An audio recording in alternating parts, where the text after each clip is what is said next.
In this episode, I show you how to do a real budget with real numbers. I go beyond the philosophy, and I give you real life application. I am Coach Nino Villa. So now you may be asking yourself, what is a budget? A budget is simply a plan for your money. And we've all heard the old adage, if you fail to plan, you plan to fail. And I think John Maxwell said it best when he said a budget is simply telling your money where to go instead of wondering where it went. That's all great in theory, but I'm about the practicality. So what does it all mean? It means sitting down every single month to determine your income. What money do you have coming in and when is it coming in? And taking a look at every single expense, and I mean every expense, from your rent or your mortgage all the way down to your daily trip through the drive-thru for that morning cup of coffee. We need to know how much your expenses are and when those expenses need to be paid. So let's not just talk about it, let me show you how it's done. First things first, I use Google spreadsheets for my monthly budget. Now you could use Excel or you could simply write this down on paper. And if you like my format, I'll make it available to you. All you gotta do is hit me up in the comments. Now I have mine a little bit pre-formatted, but I'll be sure to cover every category with you in greater detail. And I have to be honest, my budget didn't always look like this. It wasn't until I met Dave Ramsey and started reading the Total Money Makeover and started to apply his principles that I was able to get my budget to look like this. So if you're new to budgeting, don't be overwhelmed, but this is a pretty simple format, and I think you're gonna find it really user-friendly. Let's start back at the beginning. Like I said, we need to know how much money we have coming in, and we need to know when it's coming in. And so I know in the month of March, I have 2 pay periods, on the 6th and on the 20th.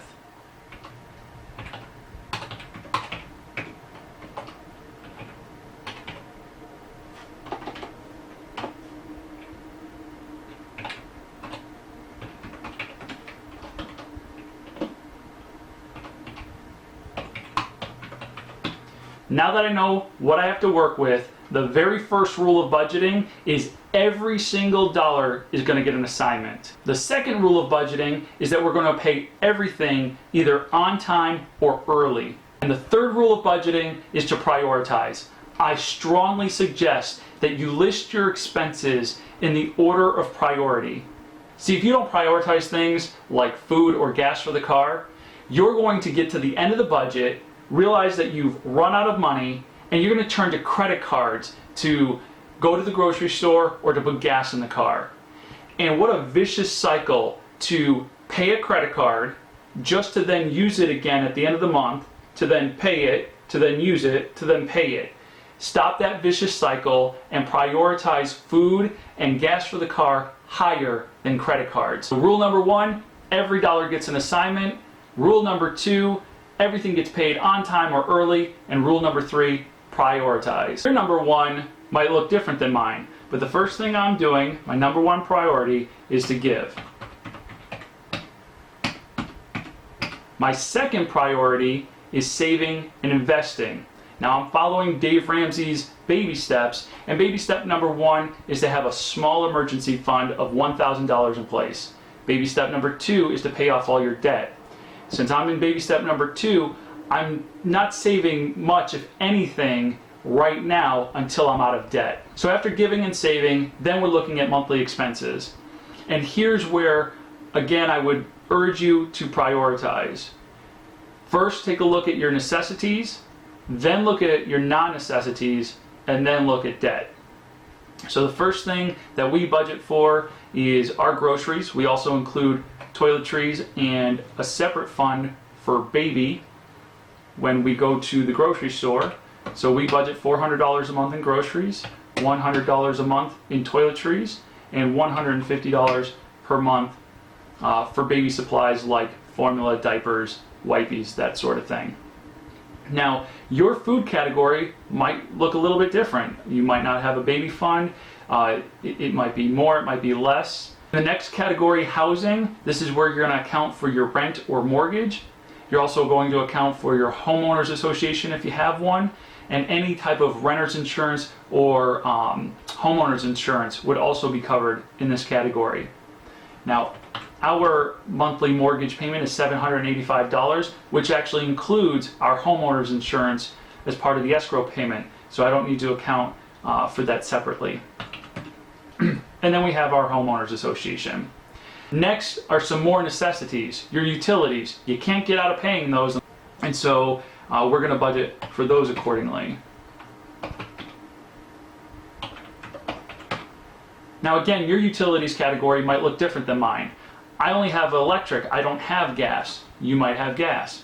And then of course I have water and trash removal. You may have other utilities, you may not have these utilities. If you're a renter, maybe some of those are paid for you. The next category we're going to take a look at is transportation. In most cases, this category is going to include your auto loan. Now, my wife and I, we've paid off our car, so we don't have a car note, and so we wouldn't include that here. So what we do account for is our car insurance, what we budget for gas, oil, and regular upkeep, and then we also have a line item for registration and admissions.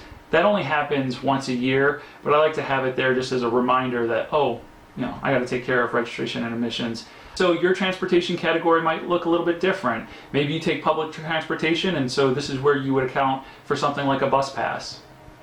Now in our household, the next important item is insurances.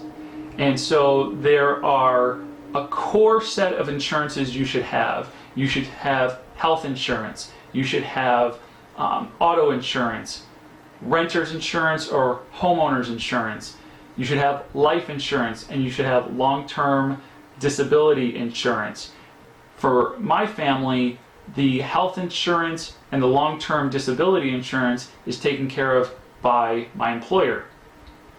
The homeowner's insurance, like I said earlier, is taken care of by the mortgage. So the only other insurance that we have to think about paying on a monthly basis is auto insurance, which was in the transportation category, and our life insurance premiums. And so here we're going to budget for those for the month. And as you can see, our premiums on life insurance are relatively low. So if you do not have life insurance, I would strongly encourage you to think about getting it because it's a really good, reasonable buy. Protection for you, for your family, at relatively low monthly premiums. And so for me and for my family, that is our necessities categories. Our necessities are made up of food, housing, utilities, transportation, and insurances. When we get down to this category titled bills and subscriptions, in our world, these are non-necessities. In other words, to us, these are luxuries. Things we don't absolutely have to have, but they're nice to have around. And so we're going to budget for those as well.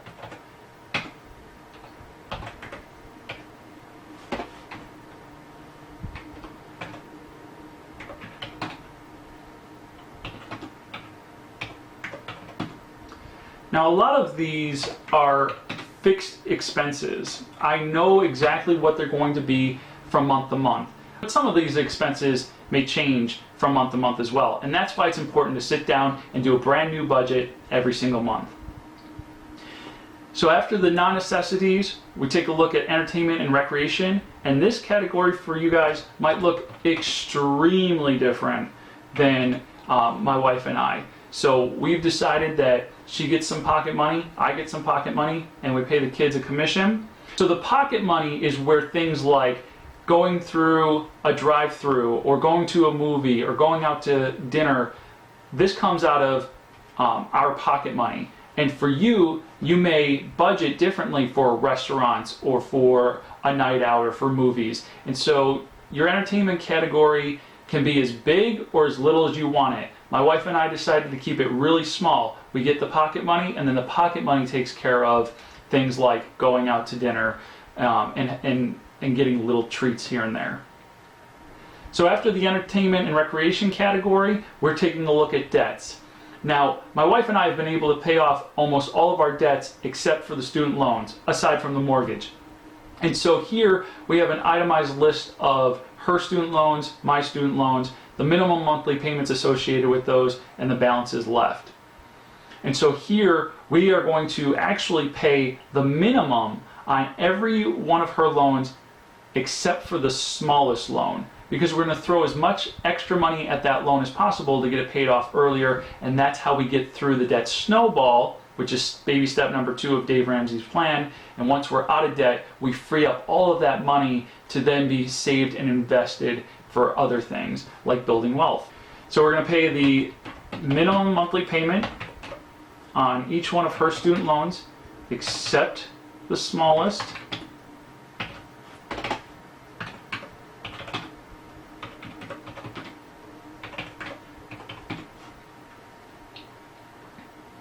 And then down here at the bottom, I have a running total of income of $4,204.18 minus the outgo, all of our expenses. And you'll see that currently we have $855 left over. Well, like I said, I'm going to send more than the minimum monthly payment to her smallest loan. And so actually what we have here now, with the car being paid off and some other loans being paid off, we have a new minimum monthly payment that we send to the smallest student loan, and that is $606.57. Well, if I plug that number in over here, you'll see that there's still $248.88 left at the end of the month. And I told you that rule number 1 was we're going to give every single dollar an assignment. So the first thing we would do is take a look at the miscellaneous category and determine if there's anything in the month that we need to buy for. Are there gifts for birthdays coming up? Is there an anniversary coming up? And is there a holiday that we need to prepare for or buy for? And so we go to the miscellaneous category first and start to list out each item individually that we need to buy for in that particular month. In this particular case, we don't have any additional expenditures in that month, but we do want to save up for a few car repairs. And so you'll see that I have this car repair replacement sinking fund. And so I could decide to save all $248 into that fund, or I could choose to just save a portion of that into the fund. Well, as you'll see over here, we currently have $48.16 saved into this particular fund, and we have a goal of $70 because we want to get an alignment after putting new tires on the car. And so I just need to save the difference for this particular month. And so the difference would be simply taking that number and subtracting that number. And so I'm going to put $21.84 into my car repair replacement sinking fund so that I get to my goal of 70, so that I have more than enough money to go get an alignment on the car because we just put new tires on the car. That takes me down to $227.04. And so I'm actually going to add that amount to the minimum monthly payment that I am sending to the smallest student loan. And so we're going to pay down that debt pretty quickly when we're sending $833.61 to that loan that currently has a balance of $3,236. Now that I've taken a look at the overall month, and I know exactly what's coming in, and I know exactly what's going out, all the way down to the penny, now it's about going to each pay period and determining when these things are due and when they're getting paid. And so when we give, we simply split that each pay period. I will come back to the car repair replacement sinking fund savings because I know I want to take care of all these other things first and determine what pay period it's going to be best to pull that money from. So each time we get paid, we simply take out half of what is budgeted for the groceries, toiletries, and baby fund. Like I said, rule number 2 is we're going to pay everything on time or early. So I don't get paid until the 6th of March. Well, I'm not going to wait until the 6th to pay my mortgage, which is due on the 1st. So it's going to be paid with the last pay period in February. So we're going to do the same thing in March. In the last pay period of March, we are going to pay April 1st's mortgage payment. Same thing with the homeowners association. The electric, water, and trash are due more of the middle of the month, so they'll get paid with the first paycheck. Same thing with the auto insurance. The gas and oil is split equally. The life insurance premiums are on opposite ends of the month. So one gets paid early, the other one gets paid later. And then most of these other expenditures are either beginning or middle of the month type of expenditures. And so we are going to schedule those payments accordingly. The recreation money gets split up equally amongst the pay periods. And then you'll see down here at the bottom, I have a running total of each pay period. So see how I have more money in the first pay period left over than in the second pay period. Well, that's the biggest reason why. The mortgage is being paid with the second paycheck. So as you can see down here at the bottom, I have a running total of what's left over after the income from the pay period and the expenditures for that particular pay period.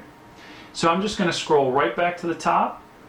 I'm going to take $21.84 out of the first paycheck so that we can get the alignment done sooner rather than later.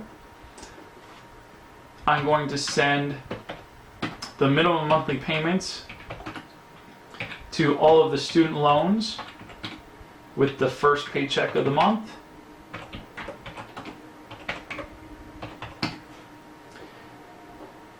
As you can see, I want to make an $833 payment, so I can either hold on to this money and make it all at once, or I like to just pay it right away. So I'll split that payment up. I'll send them $407, which is far greater than the $35 minimum monthly payment, so they'll be happy. And then I'll send another payment with the second paycheck to total the $833.61 that we're planning to pay. So there you have it, my real monthly budget with my real numbers. And it really is just that simple. So now it's your turn. Question time. Tell me, why do you think people don't do a monthly budget? Let me know what you think down in the comments below. And if you found this video to be helpful, make sure you like it. If you think it would help somebody else, be sure to share it. And no matter what you do, please subscribe. I think the number one reason people don't do a budget is because they think it's restrictive. I think people believe that they can't have nice things or do the things they want to do when they're on a budget. And that's just simply not true. It's about telling your money where to go. It's about telling your money what it's going to do. And so if you want to tell your money to go on vacation, tell your money that you're going on vacation. If you want to tell your money to buy you a nice steak dinner, tell your money to do that. But tell it to do it. Be proactive. Have that vision and that foresight. Don't be reactive. Don't go back through your bank statement and wonder, what did I spend this money on?